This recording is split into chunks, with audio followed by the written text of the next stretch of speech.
வணக்கம். சாந்தி என்டர்டைன்மெண்ட் சேனலுங்க. எல்லோரும் எப்படி இருக்கீங்க? நல்லா இருக்கீங்களா? வெயில் போய் மழை வந்தது, மழை போய் வெயில் வந்தது. இப்போ பரவாயில்ல, வெயில் அடிக்குதுங்க. எல்லோரும் நல்லா இருக்கீங்களா? நல்லா இருக்கீங்கன்னு நம்புகிறேன். இன்றைய தலைப்பு வாழ்க்கையில் எல்லோரும் தோல்வியவே பார்த்தோன்னு தோண்டு போகக்கூடாதுங்க. வாழ்க்கைனா 1000 இருக்கும். எல்லாத்தையும் சமாளித்து தான் வரணுங்கிற தலைப்பில் பேச போகிறேன். வாங்க வீடியோக்குள்ளே போகலாம். சேனலை முதல் முறையாக பார்க்குறவங்க சப்ஸ்கிரைப் பண்ணிக்கோங்க. அப்புறம் பக்கத்தில் உள்ள பெல்லைக்கானையும் டச் பண்ணுங்கள். மற்றவங்களுக்கு ஷேர் பண்ணுங்கள். லைக் போட மறந்துடாதீங்க. லைக் போடுங்க. வாழ்க்கையில் எல்லாருமே துன்பங்களையும் துயரங்களையும் கண்டு துவண்டு போயிடுறாங்க. ஆமாம் போங்க, இதுக்கப்புறம் நம்ம என்னத்தை சாதிக்க போகிறோம் போங்க. இதுக்கப்புறம் நம்ம வேலைக்கு போய் சம்பாரித்து மனசளவில் உடஞ்சி போயிடுச்சுங்க. அதனால் இதுக்கப்புறம் என்னால் ஒன்றும் பண்ண முடியாது அப்படின்லாம் பேசுகிறாங்க சில பேர். அப்படியெல்லாம் இருக்கக்கூடாது. இதுக்கப்புறம் தான் நம்ம பிள்ளைங்களோ நமக்கோ ஏதோ ஒரு வகையில் நம்ம சம்பாதிக்கணும். மற்றவங்க மாதிரி நல்லா இருக்கணும். மற்றவங்கள கம்பேர் பண்ணவே கூடாது. மற்றவங்க மாதிரி நல்லா இருக்கணும். எதுக்கு கம்பேர் பண்ணணுமோ அதுக்கு கம்பேர் பண்ணிக்கணும். ஏன்னா மற்றவங்க அதாவது இப்போதைக்கு விஐபி ஒரு ஃபங்க்ஷனாக இருந்தாலும், ஒரு சின்ன ஒரு ஃபங்க்ஷனாக இருந்தால் கூட அது ஒரு எம்எல்ஏ வராங்க, நகரமன்ற செயலாளர் வராரு, விவோ வராரு அப்படின்னா ஒரு மரியாதை கொடுக்குறாங்க. நம்ம அந்த அளவுக்கு விவோ ஆக வேண்டாம். நம்ம வீட்டுக்கு நம்ம குடும்பத்துக்கு நம்ம ராஜாவாக இருக்கணும், மந்திரியாக இருக்கணும், நல்லா சம்பாதிக்கணும். ஒரு நம்ம குடும்பத்தை நல்லபடியாக ரன் பண்ணுற அளவுக்கு நமக்கு பணம் தேவைப்படும். அதுக்காக நம்ம உழைக்கணும்.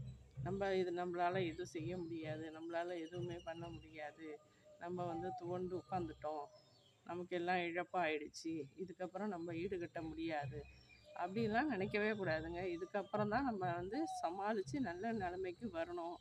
அப்படிங்கிற ஒரு கெத்தோடு நம்ம நல்ல நிலைமைக்கு கொண்டு வரணும் அப்படிங்கிற ஒரு எண்ணத்தை, வைராக்கியத்தை உருவாக்கிட்டு நம்ம என்ன பிஸ்னஸ் பண்ணலாமா, இல்லை ஒரு வேலைக்கு போகலாமா, சுறுசுறுப்பு வந்துடுங்க. தானாகவே வந்துடும். வேலைக்கு போகணும், 8000 சம்பளம், 10,000 சம்பளம், 15,000 சம்பளம்னா நம்ம குடும்பத்தை இந்த ஒரு 5,000 இதுக்கு 10,000 வீட்டு வாடகை, பாக்கி 5,000த்தில் ஜாமான் வாங்கிட்டு குடும்பம் பண்ணிக்கலாம். நம்ம ஒரு கால்குலேஷன் போட்டுட்டு சரி இது போயே ஆகணும் அப்படின்னு ஒரு முடிவு எடுத்தோம்னா வச்சுங்களேன், தூக்கம் வராது. எழுந்து காலைல சமையல் பண்ணி டிஃபன் பண்ணி யார் அனுப்பணுமோ அனுப்பிட்டு நம்மளும் கையில் எடுத்துகிட்டு வேலைக்கு போனோம்னு வச்சுங்களேன், நம்ம கடனையும் அடைச்சிடலாம். என்ன தேவையோ வீட்டுக்கு உண்டானதை வாங்கிக்கலாம். அதாவது மற்றவங்க நம்மளை மதிக்கணும், மற்றவங்க இது பண்ணணுங்கிறதெல்லாம் நம்ம நினைக்கவே வேண்டாம். நம்ம வேலை உண்டு, நம்ம வித்தை உண்டு, நம்ம பார்த்துக்கிட்டே இருந்தோம்னா மான மரியாதை எல்லாமே நம்ம போயிடுச்சு, காற்றுல போயிடுச்சு, எல்லாமே போயிடுச்சு அப்படின்னுங்கிறதெல்லாம் மறந்துட்டு இருக்கிற காலத்தை, கொஞ்ச காலம்தான் நம்ம இன்னும் இருக்க போகிறோம். அது வரைக்கும் நல்ல நிலமையில் நல்ல காசு பணத்தோட நிம்மதியாக ஒரு ஆஸ்பத்திரி செலவு பண்ணாலும் பைசா வேணுங்க. அதுக்கு கொஞ்சம் ஒரு சேவிங்ஸில் ஒரு 20,000 30,000 வச்சே ஆகணும். இதெல்லாம் மனசு தேவைகளை நினச்சி மற்றவங்க சொல்லுவாங்க அப்படிங்கிறதெல்லாம் மனசில் வச்சுக்காம நம்ம தேவைகளுக்கு நம்ம சம்பாரித்து ஆகணுங்கிற ஒரு வைராக்கியத்தோடு கடைபிடிச்சி நீங்கள் வேலைக்கு போங்க. தைரியத்தை வரவழைச்சிங்க. சோம்பேறித்தனமாக இருக்காதீங்க. இதுக்கப்புறம் எனக்கு கால் வலி, மூட்டு வலி, சுகர் வந்துடுச்சு, என்னால் ஒன்றும் பண்ண முடியாது, ஏங்க தாழ்வு மனப்பான்மைக்கு நீங்களே போய்க்கிறீங்க? இது எவ்வளோ நாட்டில் சுகர் உள்ளவங்க, நிறைய வியாதி உள்ளவங்களாம், ப்ரெஷர் உள்ளவங்க, ஹெவி ப்ரெஷர் இருக்குங்க, அவங்க டேப்லெட் போட்டு அவங்க வேலைக்கு போவாங்க. எந்த உடம்பு எடுத்துக்கிட்டாலும் வியாதி தாங்க. எத்தனை வயசானாலும் 30 வயசுக்கு மேலே பார்த்திங்கன்னா இப்போல்லாம் ஆல்ரெடி சுகர், ப்ரெஷரு, மற்ற என்ன வியாதி இருக்கோ எல்லாமே வந்துடுது. அதாவது இந்த சாப்பிட்ற சாப்பாட்டில் எந்த புரதச்சத்து, நார்ச்சத்து எதுவுமே இல்லாமல் சில குழந்தைங்க பார்த்திங்கன்னா காய்கறியே திங்க மாட்டாங்க. அதுமாரி சத்து இல்லாமல் நிறைய வியாதி தான் வருது.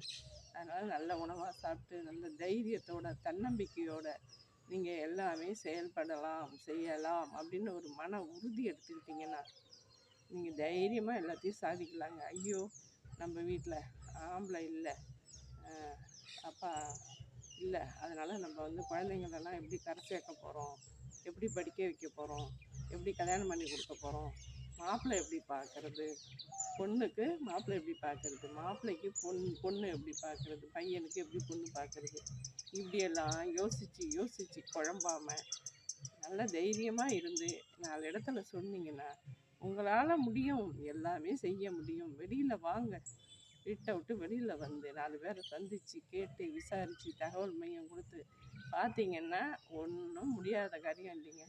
ஜாதி என்னங்க ஜாதி, எல்லாமே பார்த்தீங்கன்னா இப்போ ஜாதிங்கிறாங்க. ஜாதி இரண்டொரிய வேறு இல்லைங்க சற்றுங்கள்ங்கிற திருக்குறளுக்கு ஏற்ப நம்ம ஜாதி 2 தாங்க.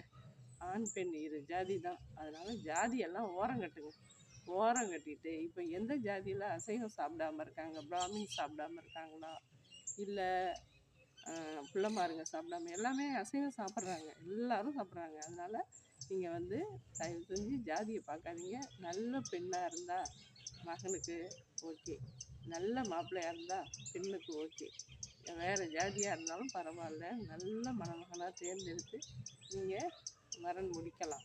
எதுக்குமே துவண்டு போயிடாதீங்க, எதுக்குமே வந்து அசந்து போயிடாதீங்க, தன்னம்பிக்கையோடு வாழுங்க.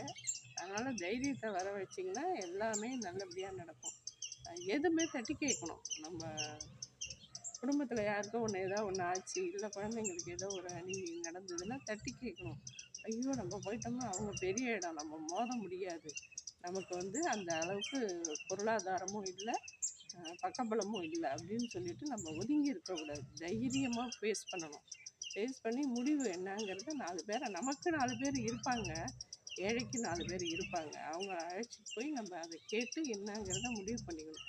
எதுக்குமே கோழைத்தனமாக இல்லாமல் தன்னம்பிக்கையோடையும் தைரியத்தோடையும் வாழ கற்றுக்கோங்க. அப்போ தாங்க வந்து நீங்கள் வாழ்க்கையில் முன்னேற முடியும். இருக்கிறது கொஞ்ச காலம்.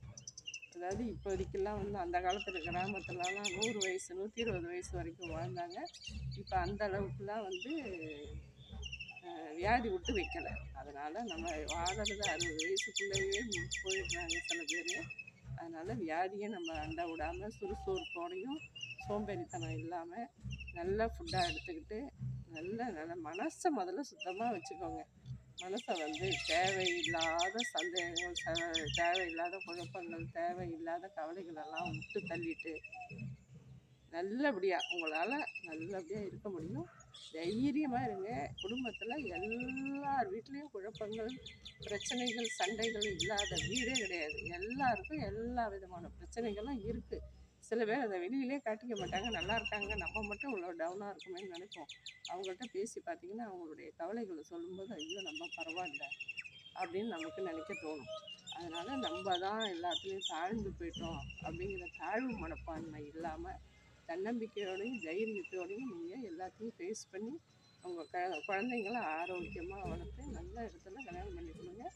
எல்லாமே நல்லா இருக்குங்க. சந்தோஷம்தான் வாழ்க்கைக்கு முக்கியமானது. அதை தொலைச்சிட்டு ஒரே சோகமயமாக இருந்துக்கிட்டு வாழ்க்கையை வீணடிக்காங்க. நல்லா வாழ்க்கையை என்ஜாய் பண்ணி சந்தோஷமாக கவலை இல்லாமல் நிம்மதியாக ஆரோக்கியமாக இருங்க. இன்னொரு வீடியோவில் சந்திப்போம். பாய்.